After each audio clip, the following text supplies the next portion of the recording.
Di sini yang suka tawuran, boleh angkat tangan. Kalau tawuran nanti jangan lupa ajak saya udah lama gak berantem. Berantem dengan iblis, bukan dengan orang ya. Oke, kemarin itu kapan ya? Ada anak kecil ngomong begini. Jadi mungkin diajarin sama susternya. Jadi kalau di Surabaya itu kan banyak kalau orang duitnya kelebihan, anaknya nggak mau diurus. Jadi gini, ada hal yang sebenarnya menurut saya unik ya, tapi saya tidak menyalahkan. Saya kalau di mall melihat ada orang yang digendong anjing. Bosnya itu gendong anjing, tapi anaknya digendong sama suster. Nah, berarti yang lebih penting siapa? Ya, saya nggak menjawab, Anda yang menjawab. Nah, anak kecil ini mungkin diajar sama, tapi memang yang satu ngomong itu ajaran yang jaga anaknya. Jadi dia tuh suka ngomong gini, Mbak, kamu setan. Mbak, kamu monster. Mbak, kamu kok kayak iblis gitu. Saya nggak dengar langsung, tapi dulu pernah saya dengar. Setelah itu saya tanya, ini kenapa anak ini suka ngomong kamu setan, kamu iblis? Dia ngerti nggak setan iblis itu siapa? Nah ternyata yang satu ini cerita bahwa memang mbaknya itu suka nakut-nakutin. Nah kalau ini kan kemarin lagi musim hujan ya. Jadi kalau jendelanya itu kebuka dikit, gordennya goyang dikit, itu si mbak itu bisa teriak. Katanya di kamarnya ada genderuwo lah, ada inilah. Nah ini orang-orang tipe yang takut dengan setan. Akhirnya dia mengajarkan orang bahwa kalau ada orang yang tidak dia sukai, dia panggil setan. Pertanyaan saya di sini, kalau Anda lagi jengkel sama anak Anda atau suami Anda yang punya suami, apakah tiba-tiba Anda bilang setan? Makanya kalau orang tua hati-hati ketika Anda bilang dasar anak. Berarti bapaknya? Nah tuh. Apalagi saya pernah dengar tuh di mall, hei anak. Lah itu keteknya siapa gitu ya. Jadi berhati-hati ketika berbicara. Nah, kenapa saya bahas tentang iblis? Karena gini, banyak dari kita ini takut dengan setan.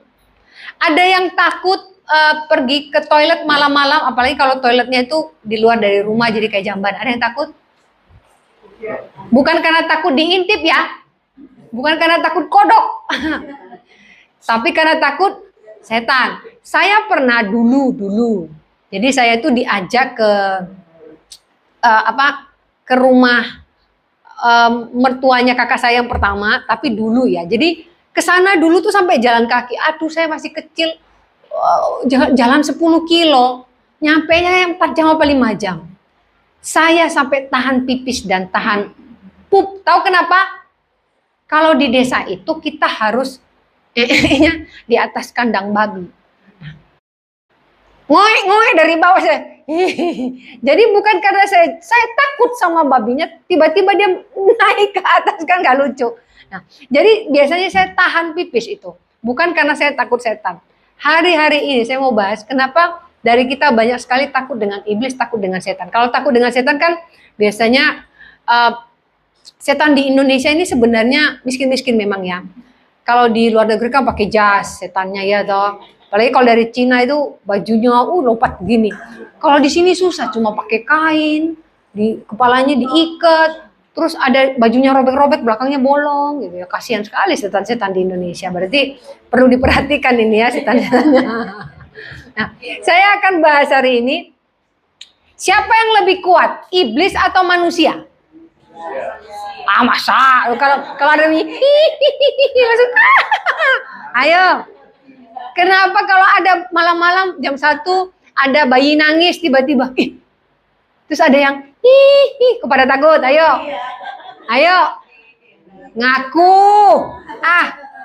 Saya itu berapa kali dengar cerita itu loh Bu, dia meninggal karena melahirkan, tiap malam ada bunyi sumur sama bunyi bayi oeng-oeng, padahal bayinya juga meninggal. Saya bilang itu mungkin perasaan Anda. Tapi ingat, saya akan ceritakan nanti, terkadang iblis ini bisa meniru. Kalau baca di dalam Samuel, itu kan ada cerita Saul bertemu dengan arwahnya Samuel. Itu bukan arwahnya Samuel. Itu iblis yang menyerupai. Tetapi banyak orang percaya di dalam Alkitab saja bisa ketemu arwah. Makanya ada beberapa orang Kristen juga yang menyebut dirinya Kristen, mau ketemu dengan arwah. Terkadang pergi ke kuburan. Saya kepala luka tanya ke suami saya, tiap kali mau ke Kediri, itu selalu ada penunjuk jalan kuburan si ini, kuburan si itu. Kenapa kuburan kakek saya nggak dikasih petunjuk jalan begitu?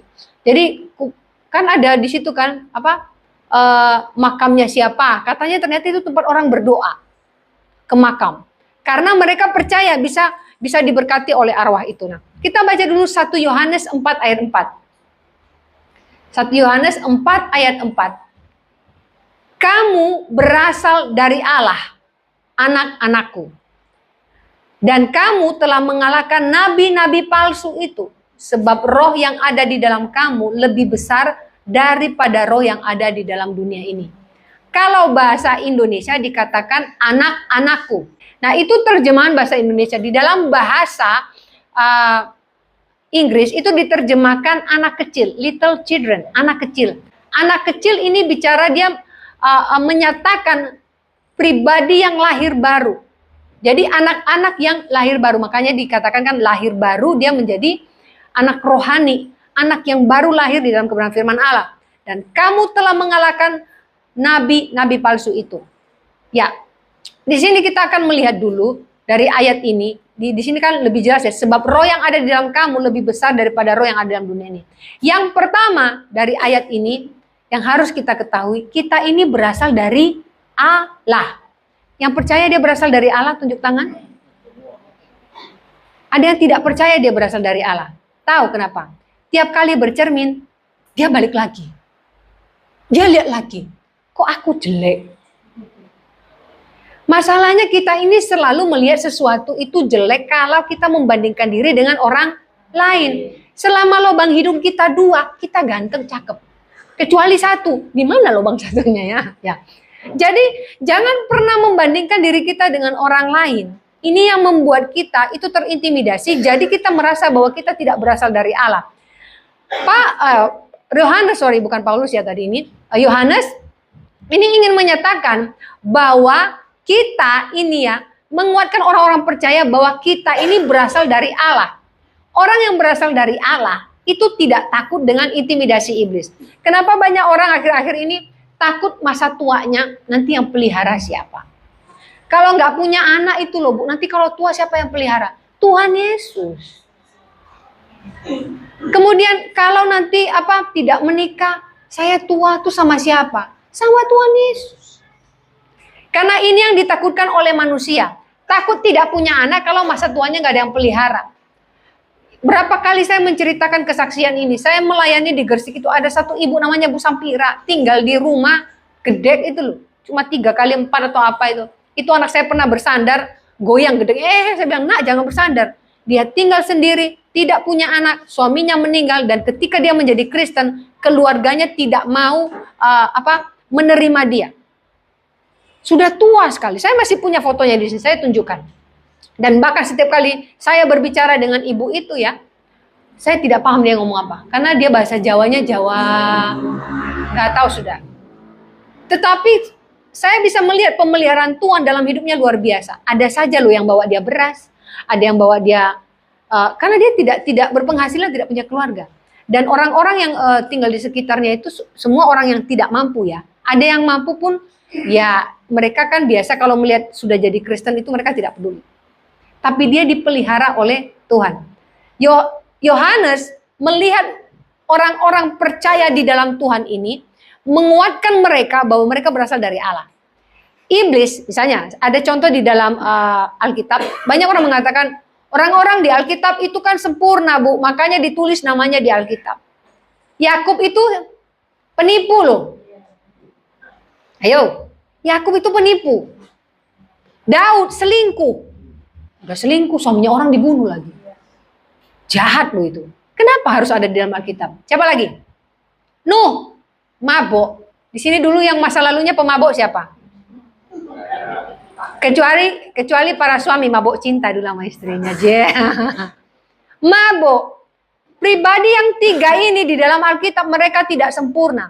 Kalau mereka tidak percaya bahwa mereka berasal dari Tuhan, mereka akan diintimidasi.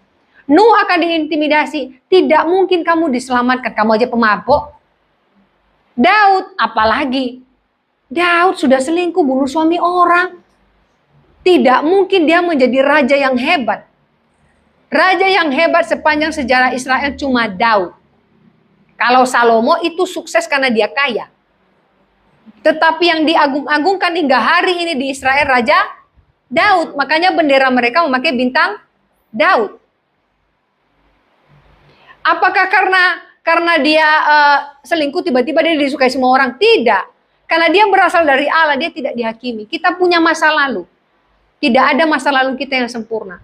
Kalau hari ini iblis masih mengintimidasi Anda dengan masa lalu, berhenti. Berarti Anda takut sama iblis. Yang membuat kita sering tidak mau maju melangkah itu karena kita suka takut sama iblis. Kita diintimidasi. Tidak mungkin kamu sukses, dosamu banyak. Tidak mungkin kamu ini diberkati Tuhan. Kan kamu dulu suka nipu orang. Ini loh yang berusaha disampaikan oleh iblis dengan cara yang halus dalam hidup kita. Di sini hidupnya sempurna boleh angkat tangan. Dan sekalian angkat kaki dari tempat ini. Berarti Anda sudah sempurna, tidak harus ke gereja. Tidak usah ke gereja kalau sudah sempurna. Tidak usah cari Tuhan. Berarti Anda lebih hebat dari Yesus. Yesus aja dicobai di padang gurun 40 hari 40 malam. Kita dicobai, baru berapa menit dicobai. Aduh, sudah langsung, Tuhan aku mati saja. Kemarin itu ada anak muda. Baru umur 20 berapa ya? 25. Katanya gini, saya mau mati saja loh. Kenapa? Kok dari dulu saya susah dapat pacar? Emang kamu maunya apa? Mau punya pacar apa mau menikah? Yaitu kalau punya pacar kan menikah. Saya bilang saya tidak pacaran tapi saya bisa menikah. Saya nggak pernah pacaran. Tapi ketika saya berdoa Tuhan saya mau menikah, Tuhan kasih saya jodoh. Cuma waktu itu Tuhan kasih saya jodoh kok yang naik sepeda motor ya. Itu motornya butut lagi. Petak putuk suaranya. Tuhan gak ada yang lain. Aduh. Tapi itu yang terbaik. Dia yang jadi suami saya sekarang. Yang deketin banyak. Mobilnya mewah, duitnya banyak, kalau ngajak makan, aduh, mesti, saya pernah makan tuh diajak makan steak itu loh. Harganya 400.000, saya bilang ini mau makan rasanya kok enggak, gitu. Tapi pas ketemu dengan suami saya tahu diajak makan mana. Itu yang bebek di jalan sudah gitu, motornya mogok lagi. Aduh, mogok terus katanya, tolong dorong. Buset, kali-kali saya ini diajak naik mobil jangan suruh dorong. Itu pertama saya kali keluar dengan suami saya, motor mogok, saya suruh dorong, nunggu tambal ban 2 jam sama ibu tadi, tambal ban, terus tiba-tiba hujan, gak bawa jas hujan, basah, jadi pulang-pulang saya itu kayak tikus baru masuk got, basah semua. Saya kalau memilih, saya akan memilih yang terbaik, tapi ketika kita membiarkan Tuhan yang memilih, justru itu yang terbaik. Hari ini kalau kita membiarkan Tuhan ikut serta dalam hidup kita, kita tahu kita berasal dari Allah. Kita tidak diintimidasi dengan iblis. Jangan takut masa tua. Jangan takut dengan anak-anakmu. Jangan takut dengan kondisi ekonomimu hari ini. Kaya atau miskin itu penilaian manusia. Tetapi setiap orang yang bisa bersyukur dengan mulutnya itu adalah orang-orang kaya di hadapan Allah. Miskin dan kaya kalau harta itu tidak ada artinya di hadapan Tuhan. Makanya ketika anak muda datang kepada Kristus, Tuhan aku mau masuk kerajaan Allah, aku mau mengikut engkau. Jual semua hartamu. Yesus bukan mengatakan jadi miskin baru diterima, bukan. Tapi melekatlah hatimu kepada Tuhan, jangan kepada hartamu. Terus si pemuda ini bilang, aduh mikir-mikir dulu.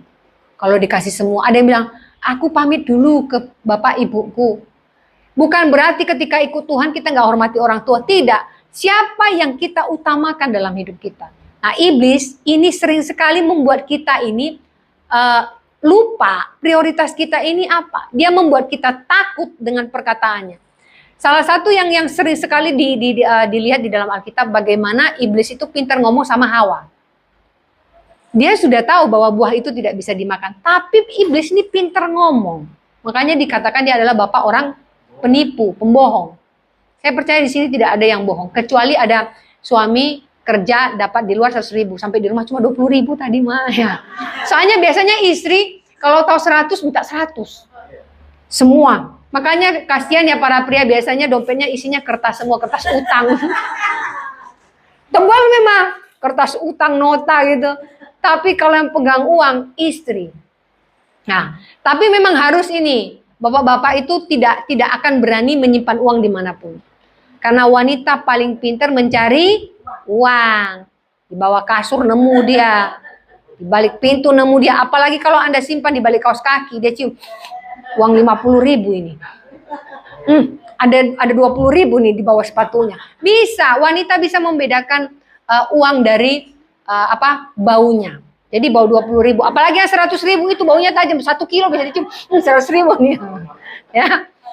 Jadi kita ini berasal dari Allah.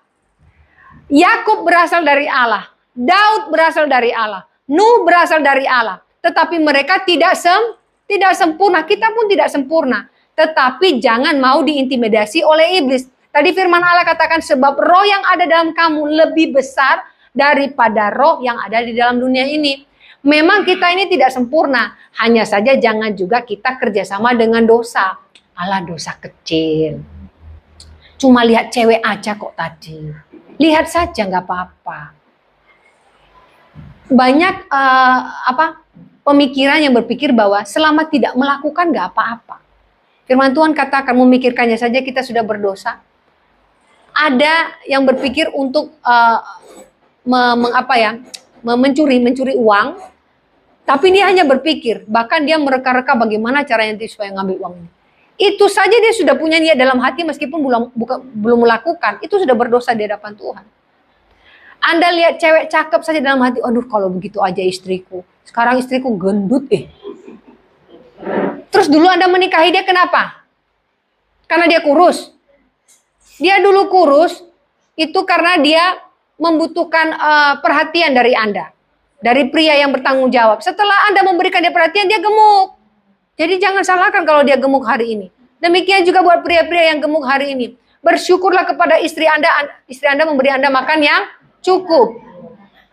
Anda tidak di KDRT, cuma duit Anda diambil terus. Gak apa-apa, amal buat istri. Kalau mau bapak-bapak masuk surga, berikan semua uangmu kepada istri. Jangan istri orang, bahaya itu ya. Nah, itu yang pertama tadi dari ayat ini ya. Berarti kita ini berasal dari Allah. Kalau berasal dari Allah, berarti kekuatan kita datang dari Allah. Kita pun hidup kita ini dipelihara oleh Allah. Karena dia adalah Bapa yang baik. Bapa yang baik akan memelihara keluarganya. Yang kedua dari ayat ini, ada kata mengalahkan. Kita baca di sini tadi dikatakan bahwa kamu telah mengalahkan nabi-nabi palsu. Ya, mengalahkan nabi-nabi palsu. Di dalam Yohanes ini ada kata mengalahkan itu 5 kali. Yang pertama tadi di sini di dalam Yohanes 4, 1 Yohanes 4 dan 4. Kemudian yang kedua ada di dalam 1 Yohanes 2 ayat 13. Itu dikatakan karena kamu telah mengalahkan yang jahat. Yang kedua. Di ayat yang ke-14 dipakai juga mengalahkan yang jahat. Itu juga di dalam 1 Yohanes 2 ayat 13, 14. Kemudian 1 Yohanes 5 ayat 4 dan 5. Dikatakan apa di sana? Mengalahkan dunia. Mengalahkan yang jahat, mengalahkan dunia.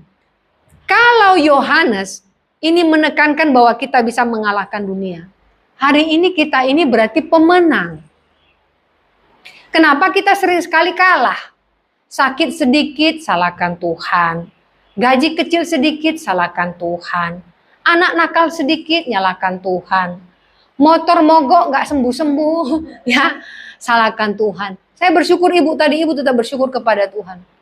Saya sebelum menikah, ketika saya bekerja, kalau di Surabaya itu kita naik angkot itu ya, lama nunggunya, lama nyampenya, sedangkan saya harus bekerja. Jadi ada 1 bulan saya itu harus naik angkot, jadi saya harus berangkat lebih awal. Kemudian gaji pertama saya pakai untuk beli sepeda motor. Itu pun sepeda motornya entah merek apa. Dulu merek Cina kan murah-murah tuh. Cungcing cangcong lah, apa mereknya nggak tahu saya lah. Ya yang penting bisa gelundung ya. Dia bisa gelundung, saya pakai itu. Nah selama saya beli motor itu saya cicil. Saya sering sekali ditertawakan oleh beberapa orang. Motormu ini merek apa? Yang penting gelundung. Terus kalau servis Honda kan banyak di mana-mana ya. Servis motor Cina itu mesti di ujung mana gitu, jauh, susah gitu loh. Karena orang dulu nggak laku motor-motor begitu ya.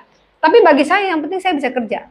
Kemudian setelah itu saya pindah kerja. Karena yang pertama saya itu harus mengajar. Jadi mengajar itu saya mempersiapkan mahasiswa S1 untuk ke luar negeri jadi S2.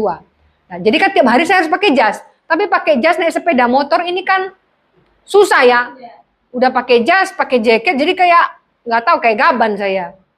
Kemudian saya mendapatkan pekerjaan baru, karena waktu itu juga tempat kerja saya itu saya tidak nyaman karena bosnya itu laki-laki suka laki-laki, jadi mata saya sepet lihat mereka berdua. Nah di sana saya itu selalu diolok-oloki karena sepeda motor saya. Sepeda motor saya itu selalu dibilang, wah mobilnya roda 2. Jadi selalu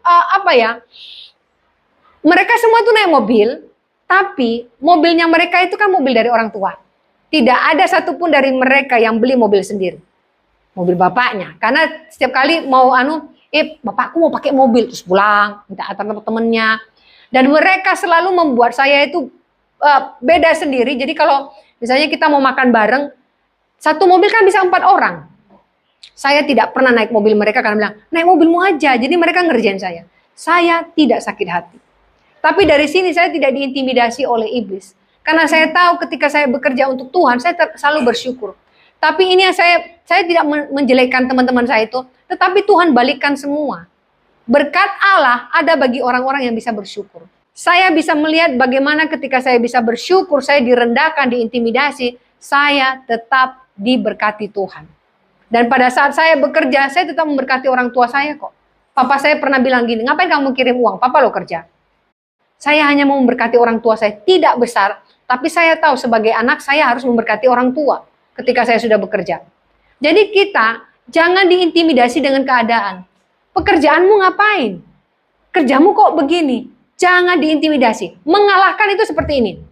Jadi kita ini punya warisan keilahian, artinya gini, kita punya kekuatan yang datang daripada Allah, kita punya sumber kekuatan yang membuat kita berani melawan iblis.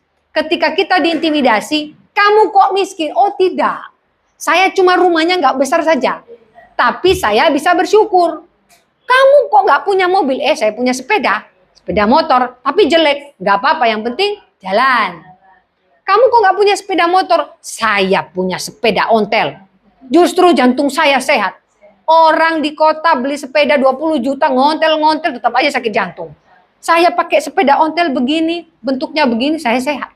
Kok Anda nggak punya sepeda ontel? Saya punya kaki, saya bisa jalan.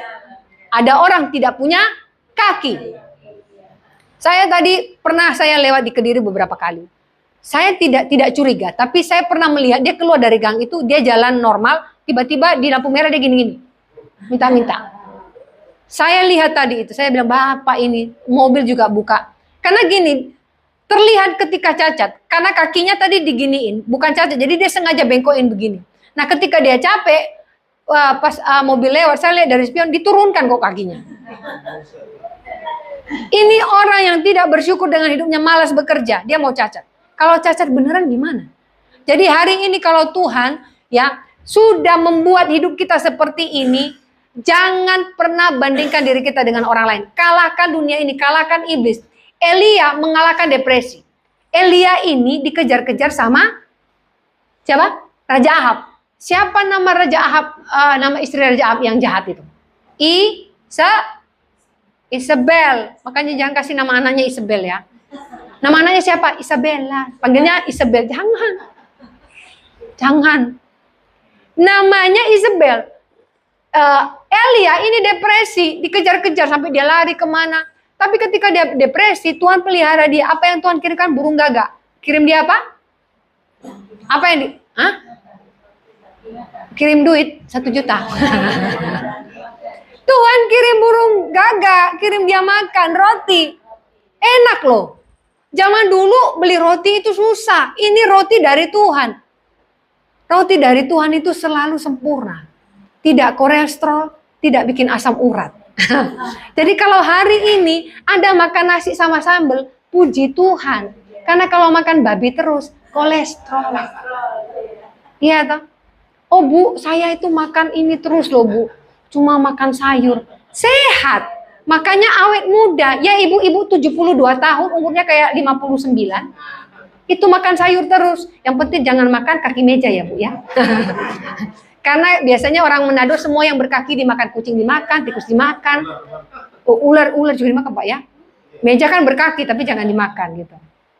Elia ini depresi. Kemudian Hana yang susah punya anak, dia mengalahkan rasa sakit hati. Hana ini disakiti hatinya oleh Penina. Penina itu istri kedua dari suaminya. Di sini jangan coba-coba bapak-bapak punya istri kedua ya. Nanti bisa kursi melayang, periuk melayang, dan Anda tidur di luar. Jadi dia disakiti oleh Penina karena Penina ini punya anak. Sedangkan Hana tidak punya anak. Dia mengalahkan rasa sakit hatinya.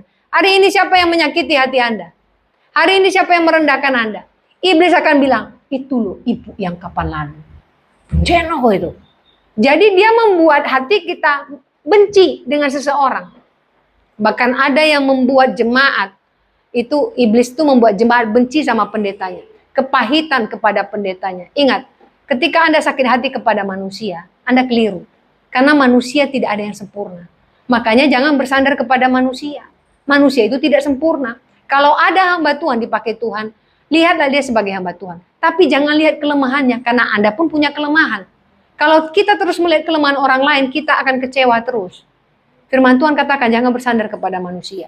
Hari ini kalau Hana bisa mengalahkan rasa sakit hati, dia tahu orang waras ngalah. Jangan respon orang yang gak waras. Kalau dia gosipin Anda terus, biarin saja. Lama-lama juga mulutnya capek. Makanya kan saya pernah bilang tuh di sini ya, perempuan itu kalau udah gosip menyong-menyong, gak capek tak mulutnya gitu terus. Jadi kalau ada yang menggosipkan Anda, biarkan saja. Kalau ada yang merendahkan Anda sebagai laki-laki, masa jadi laki-laki kerjanya cuma begini, penghasilannya sudah begini. Jangan pernah terintimidasi. Kalahkan rasa sakit hati. Kemudian Yunus mengalahkan kebencian. Yunus ini benci dengan orang Niniwe. Tahu kenapa? Orang Niniwe ini kerjanya itu menyiksa orang Yahudi. Kalau dari sejarah yang saya baca, itu orang-orang Niniwe, kalau bunuh orang Yahudi, itu kepalanya itu dipenggal, tengkoraknya itu ditaruh di satu lapangan, terus ditimbun. Maksudnya dibuat kayak gunung gitu, dan mereka senang melihat itu. Jadi mereka ngelewati lihat kepala tengkorak gitu orang-orang Yahudi. Nah, itu membuat Yunus sakit hati. Waktu saya baca sejarahnya seperti itu, saya bilang, jahat sekali ya. Jadi kalau ada orang-orang Yahudi itu dipenggal kepalanya terus dibuang aja di lapangan, ditumpuk di sana. Ini yang membuat Yunus benci dengan Niniwe. Makanya ketika Tuhan bilang, ayo kamu ke sana ngomong ke orang Niniwe suruh bertobat. Gak mau, dia lari. Mending mereka mati Tuhan, mereka layak mati. Berapa kali dalam hati iblis membuat kita berpikir bahwa orang itu mulutnya jahat, mending mati. Kalau enggak stroke, mulutnya menyong.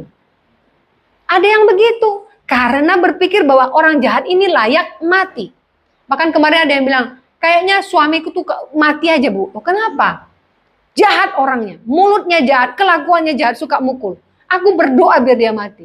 Saya bilang jangan pernah berdoa seperti itu kepada Tuhan. Tuhan tidak pernah mendengarkan orang-orang yang jahat mulutnya.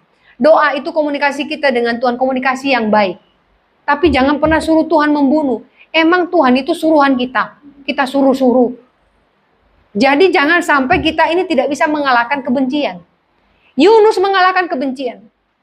Kalau hari ini iblis berusaha membuat Anda memiliki kebencian, ingat itu cara iblis membuat kita lupa bahwa kita berasal dari Allah. Tadi dikatakan bahwa kita mengalahkan. Di dalam firman Allah 1 Yohanes 4 tadi dikatakan, kamu telah mengalahkan nabi-nabi palsu. Sebab roh yang ada dalam kamu lebih besar daripada roh yang ada dalam dunia ini. Roh yang ada padamu lebih besar. Jadi jangan pernah takut. Kemudian yang ketiga ini yang terakhir. Ketika bicara dari roh yang ada padamu, di dalam kamu, itu membuat kita percaya diri. Jadi gini, kuasa Kristus yang ada dalam diri kita ini lebih besar. Kuasa Kristus ini yang membuat kita kuat. Kuasa Kristus itu yang membuat orang tua hari ini masih bisa hidup, kerja, jalan. Mama saya udah umur 82, kerjanya cabuti rumput tiap hari biar sehat. Jadi nggak punya pekerjaan lain. Matanya sudah agak kabur, tapi tiap pagi kalau saya telepon, mama ngapain? Cabuti rumput di bunga. Terus nanti saya telepon lagi, mama ngapain? Jemur kain. Umurnya 82, saya bilang, mama kelihatan nggak jemur kain? Ya pokoknya ada jemuran, jemur saja, yang penting nggak jatuh. Tapi dia sehat. Mama saya sehat. Ya namanya orang tua ya, kakinya kalau jalan begini, tapi sehat. Tidak punya penyakit loh. Papa saya meninggal dunia tidak punya penyakit. Tahun lalu. Dibawa ke rumah sakit sampai dokter bilang, ngapain bawa dia ke rumah sakit? Ini penyakit tua. Cuma diinfus gak ada obat. Ya badan sakit, itu sakit, ini sakit. Namanya tua kan.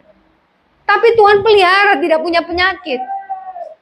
Nah ini cara Tuhan menunjukkan bahwa Tuhan itu memelihara kita. Ketika roh Allah ada di dalam kita, jangan pernah khawatir. Kita ini kuat. Kuasa Kristus ada di dalam kita. Jangan takut melangkah. Hari ini Anda bekerja, Anda takut dipecat. Saya percaya orang-orang yang takut akan Tuhan, Tuhan pelihara hidupnya. Tuhan sediakan pekerjaan baginya. Kalau hari ini Anda takut, aduh Tuhan anakku ini mau besar, bayar uang sekolahnya susah. Jehovah Jireh, Tuhan itu hebat. Kalau roh Allah ada dalam diri kita, jangan pernah takut mengerjakan apapun selama itu halal. Kecuali Anda bilang, Tuhan aku mau maling hari ini, semoga sukses. Mungkin lah, gitu loh. Tuhan, berikan saya kekuatan, saya mau ambil istri orang. Ya. Istri orang. Ada yang berdoa, Tuhan, aku yakin dia jodohku, tapi kok menikah sama dia, aku berdoa Tuhan ceraikan mereka. Saya doa apa itu? Soalnya Bu, mereka berantem terus loh Bu, sudah 2 tahun menikah berantem loh Bu. Lah lihat saya jomblo begini, saya gak pernah berantem. Iya, mau berantem sama siapa jomblo? Sama dinding. Jadi banyak orang berdoa salah, keliru di hadapan Allah. Ketika dikatakan roh yang ada di dalam kamu membuat kita ini lebih percaya diri. Kuasa Kristus yang ada pada kita. Termasuk tadi takut sama setan. Tengking dalam nama Yesus. Tapi jangan tengking ibumu ketika ibumu ngomel ya. Mak, tengking kau mak dalam nama Yesus, setan keluar. Mamamu lagi marah-marah, jangan ditengking ya. Ya ibu ya. Kalau ada anak ibu yang tengking, balas tengking Bu. Banyak orang juga salah menggunakan ini. Apa-apa ditengking, bukan seperti itu. Orang marah belum tentu dia kesetanan. Jangan ditengking. Tapi bicara ketika kita melihat ada kuasa lain, di situ kita tahu bahwa kuasa yang ada pada kita lebih besar. Anak Anda sakit, tumpang tangan, doakan dalam nama Yesus, sakit penyakit dikalahkan. Ketika Anda sakit, gak sempat telepon pendeta, doakan, Tuhan diberkati, disembuhkan dalam nama Yesus. Jehovah Rafa, Allah penyembuh, kakiku sakit, pegel Tuhan, gak bisa jalan. Doakan, karena kuasa yang ada dalam kita lebih besar. Hamba Tuhan dipakai Tuhan sebagai tangan Tuhan. Tapi bukan berarti harus hamba Tuhan yang doakan ketika memang Anda susah. Misalnya Pak Sahat lagi pergi lihat cucunya. Tiba-tiba harus Pak Sahat, kalau tidak saya tidak sembuh. Berarti Anda bergantung kepada Pak Sahat. Tapi orang-orang yang diurapi Tuhan, hamba Tuhan, itu sebagai perpanjangan tangan Tuhan. Tapi bersandarlah kepada Tuhannya, bukan kepada hambanya. Ini yang membuat banyak jemaat sering kecewa kepada pendeta, karena bersandar kepada pendeta. Saya kadang-kadang pengen sentil loh mulut orang yang suka ngomongin pendeta. Tahun lalu ngomong gini, Bu, kenapa ya pendeta itu Bu ya semakin gendut? Berarti makan uang jemaat. Saya bilang mulut-mulut. Hati-hati. Nah terus saya semakin kurus, berarti uang siapa yang saya makan? Jadi jangan menghakimi pendeta karena fisiknya. Ada yang bilang gini, enak ya pendetanya naik mobil, terus kemudian jemaatnya cuma jalan kaki. Terus berpikir bahwa pendetanya itu bisa beli mobil dari persembahan dari jemaatnya. Ingat, ketika Anda memberikan persembahan itu bukan buat pendeta. Itu komitmen Anda kepada Tuhan. Jadi kalau sudah memberi kepada Tuhan, sudah lepas tanggung jawab Anda. Jangan ngurusi kehidupan pendeta. Kalau pendetanya tidak benar, itu urusannya dengan Tuhan nanti. Sekarang komitmen kita dengan Tuhan. Jadi hati-hati ya. Jadi iblis sering sekali ini membuat kita ini diperdaya dengan hal ini. Roh yang ada di dalam kita lebih besar. Jangan takut kepada iblis. Iblis akan terus membuat kita takut. Paulus berani melangkah. Paulus ini dulu kan kerjanya bunuhi orang Kristen. Nah, ketika dia pertama sekali pelayanan, bahkan mau ke Yerusalem, mau ketemu. Saat itu murid-murid Yesus itu pada takut loh. Ke Barnabas, ngawur. Ngapain bawa itu? Jangan-jangan mata-mata. Anda kira-kira curiga nggak sih? Kalau dulu tahu itu orang yang bunuh orang Kristen tiba-tiba mau datang ke gereja. Saya percaya Pak. Bapak bilang besok Bapak ini yang pernah membunuh orang datang ke gereja. Jemaat nggak datang, dia tuh yang datang Pak. Jemaat, aduh hari ini aku sakit, hari ini hujan, pasti nggak pada datang semua. Karena takut. Kalau sudah terkenal loh, jadi membunuh orang Kristen. Pasti takut. Tetapi Paulus ketika dia memutuskan mengikut Tuhan, dia tidak takut. Bahkan berapa kali setelah itu Paulus yang disiksa. Dia dibunuh terus dibuang di gerbang kota, hidup lagi dia. Padahal sudah dibunuh loh itu. Tapi dia tidak takut untuk melangkah. Karena dia tahu lawannya itu adalah roh-roh yang di udara, iblis. Tapi dia tidak takut, dia tahu dia punya roh Allah. Jangan takut ketika Anda percaya Tuhan. Meskipun keluarga Anda ada yang belum percaya. Ketika Anda percaya, kuasa Allah ada pada Anda. Kemudian Petrus itu berani berkhotbah. Petrus pertama sekali dipenuhi oleh Roh Kudus, dia berkhotbah. Berapa yang bertobat? 3.000. Hari ini Bapak Ibu tidak harus jadi pendeta. Tapi ketika Anda melayani keluarga Anda yang belum percaya, berdoa dulu minta Roh Kudus urapi. Saya percaya mereka akan menerima kebenaran itu. Meskipun tidak hari ini langsung bilang, besok saya ke gereja. Tapi Anda sudah menanamkan benih yang baik. Anda sudah menjadi pengkhotbah, penginjil dalam keluarga Anda. Lakukan itu. Kalaupun tidak ngomong Yesus, doakan dalam nama Yesus disembuhkan. Amin. Itu cara kita melayani keluarga kita. Jangan ke gereja terus, tapi keluarga yang belum percaya kita tidak layani. Ingat amanat agung Tuhan. Jadikanlah seluruh bangsa muridku. Dan firman Allah mengatakan seperti ini. Percayalah kepada Tuhan Yesus Kristus, maka engkau akan diselamatkan, engkau dan seisi rumahmu. Itu firman Allah itu. Nah, ini harus kita lakukan. Kemudian itu Petrus ya, Zakheus. Zakheus ini kerjanya apa? Mengut cukai ya. Dia tuh suka pajak orang. Udah pendek, bantut. Majak orang lagi. Paling benci loh itu lihat orang begitu. Tapi ketika dia bertemu dengan Yesus, dia bahagia. Dia bilang, bahkan saya kembalikan 4 kali lipat. Itu komitmennya dia. Tapi ada orang-orang yang sudah terlanjur lihat dia jahat. Gak mungkin. Jujur ya, terkadang banyak orang Kristen seperti itu. Ketika melihat ada orang jahat bertobat, terkadang kita itu merasa, gak mungkin lah itu pura-pura. Sering seperti itu. Suamiku tuh kayaknya pura-pura bertobat. Loh kenapa? Ada maunya itu. Kok bisa? Ada ibu-ibu ngomong ke saya. Jadi gini, suaminya itu pernah ngomong, pendetamu itu, gitu loh. Dia ngomong gitu. Nah dia gak pernah ke gereja. Jadi kalau anak-anaknya ke gereja, ngapain kalian ke gereja? Pendeta itu, ngomong kotor lah pokoknya. Satu kali dia ke gereja. Terus dia bilang, saya mau didoakan. Dia melihat suaminya ini hanya ngomong tok, tapi tidak ada perubahan yang ini. Dia bilang. Terus dia bilang ke saya, kayaknya pura-pura bertobat nih. Bagaimana Anda membedakan dia bertobat dan pura-pura bertobat? Masih cengenges sih. Memang kalau ikut Tuhan gak boleh cengenges. Jadi kalau ikut Tuhan, saya mau bertobat. Terus gak boleh cengenges. Suaminya kan suka cengenges gitu. Pura-pura bu. Lah terus siapa toh? Berarti orang yang bertobat tidak boleh cengenges. Dilarang senyum. Ya nggak begitu ya. Nah ini yang harus kita tahu ya, bahwa Zakheus berani mengambil keputusan meskipun pada saat itu banyak orang tidak percaya. Kalau hari ini ada keluarga Anda yang terus diintimidasi dengan iblis bahwa jangan jadi Kristen, tidak akan diberkati. Anda doakan mereka. Atau Anda sendiri diintimidasi oleh iblis, percuma jadi Kristen, percuma datang ke gereja, toh juga hidup Anda tidak berubah.